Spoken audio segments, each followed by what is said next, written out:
Hello, and welcome to this presentation from the Peru team evaluating the integration care and support pioneers.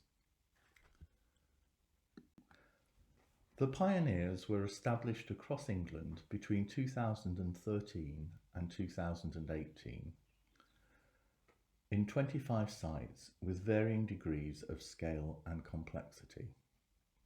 Each had been selected for its potential to drive forward integrated care at scale and pace.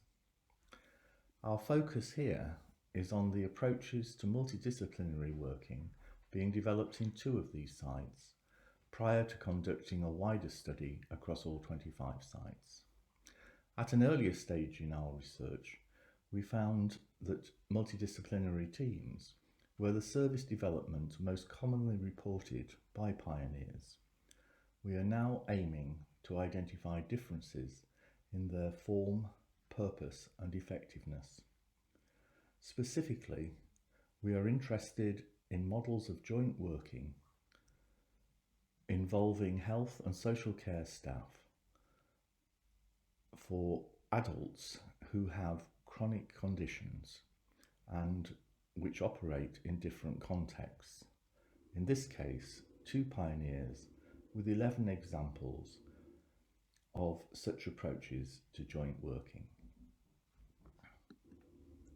Our evidence is drawn from early and still developing findings from semi-structured interviews with managers and frontline staff. Subsequently, we will be combining those data with results of non-participant observations and surveys.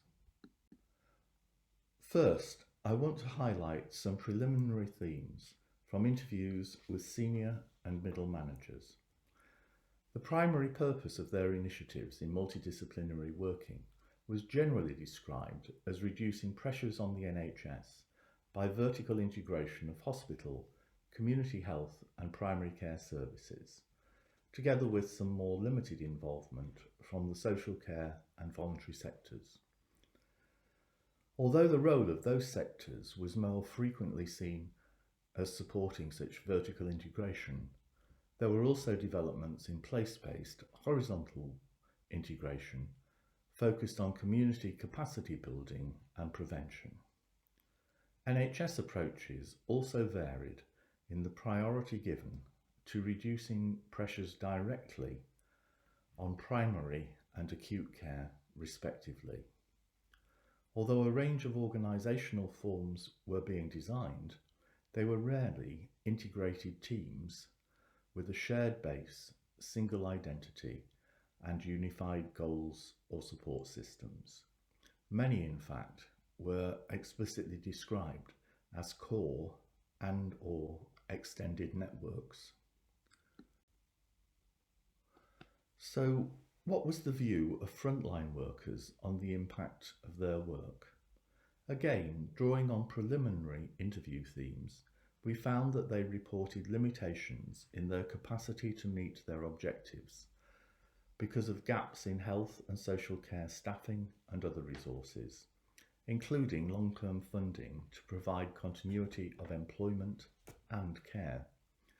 Some also identified added value arising from improved ways of working which were benefiting both staff and service users. These included overcoming barriers to silo working through better knowledge of respective roles, easier contact and improved relationships, all contributing to less bureaucratic ways of working.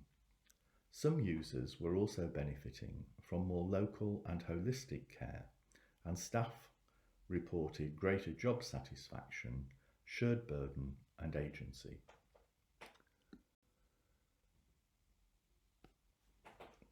So thank you very much for your attention. We hope this glimpse at our emerging findings will whet your appetite for further outputs from our work. If in the meantime you want to find out more about it, do please use the contacts shown here on the final slide. Thank you.